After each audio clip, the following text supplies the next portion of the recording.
Hello students, welcome to my YouTube channel. YouTube চ্যানেলে আজকে যে গুরুত্বপূর্ণ ভিডিওটি তোমাদের সাথে শেয়ার করবো, সেই ভিডিওটি হলো ক্লাস 8 সাবজেক্ট সায়েন্স। এই সায়েন্স চ্যাপ্টারেরই আমি কিন্তু আজকে দশম পার্ট, এই দশম পার্টেরই কিন্তু 5 নম্বর পার্ট তোমাদের সামনে শেয়ার করব। এই শেয়ার করার আগে আমি বলি যে আমি 4 নম্বর পার্ট তোমাদের সামনে শেয়ার করেছি। শেয়ার করার পরে কিন্তু আজকে 5 নম্বর পার্ট শেয়ার করব। এই 5 নম্বর পার্টের মধ্যে রয়েছে বন্যপ্রাণীর সংরক্ষণ।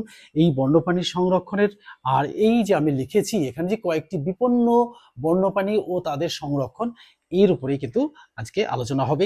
আর এই আলোচনার শেষে আমি এখানে দিয়েছি যে সম্ভাব্য প্রশ্ন ও উত্তর। এই যে সম্ভাব্য প্রশ্ন উত্তর বিশ্লেষণ, শুধু বিশ্লেষণ নয়, এই বিশ্লেষণের সাথে সাথে আজকে কিন্তু উত্তরটাও তোমাদের সামনে শেয়ার করব। কেন শেয়ার করব না, কারণ হচ্ছে যে আমাদের কিন্তু থার্ড সামেটিভ সামনেই, আমাদের পুজো সামনে।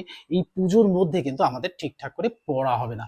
এই যদি ঠিকঠাক করে পড়া না হয় তাহলে কি হবে, তাহলে কিন্তু আমাদের থার্ড সামেটিভ ঠিকঠাকভাবে অ্যান্সারটা দিতে পারবো না, অর্থাৎ রেজাল্টটা খুব খারাপ হবে। তাই পুজোর আনন্দটাকে পূর্ণভাবে অর্থাৎ সম্পূর্ণভাবে উপভোগ করার জন্যই কিন্তু আজকে তোমাদের সামনে এই ভিডিওটি শেয়ার করছি। আর ভিডিওটি শেয়ার করার সাথে সাথেই কিন্তু তোমরা একটা করে লাইক দিয়ে দেবে আর কিন্তু বন্ধুদের মধ্যে শেয়ার করে দেবে। তাহলে বন্ধুরা কি হবে, বন্ধুরাও জানতে পারবে আর কি হবে, আর তারাও উপকৃত হবে, তারাও পুজোয় আনন্দ উপভোগ করতে পারবে। তো এই উপভোগ করার আগেই আমাদের কিন্তু এই চ্যাপ্টার থেকে যে যে প্রশ্ন, অর্থাৎ এই চ্যাপ্টার বলতে আমরা জীব বৈচিত্র্য, পরিবেশের সংরক্ষণ ও বিপন্ন প্রাণী সংরক্ষণ, এই চ্যাপ্টার থেকেই কিন্তু আমি সমস্তটাই আলোচনা করব। আর এই আলোচনার মধ্যে আমি ডিটেলস আলোচনা করব আর কিভাবে বন্যপ্রাণী সংরক্ষণ করা যায়। যে যে প্রশ্ন এখান থেকে আসার মতো সেই প্রশ্নগুলোই কিন্তু তোমাদের সামনে শেয়ার করব।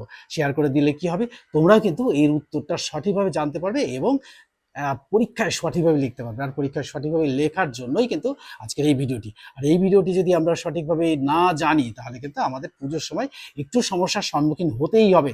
সেই সমস্যাকে মাথায় রেখেই সমাধান কিভাবে করা যাবে সেটা চিন্তা করেই কিন্তু আজকের এই ভিডিও।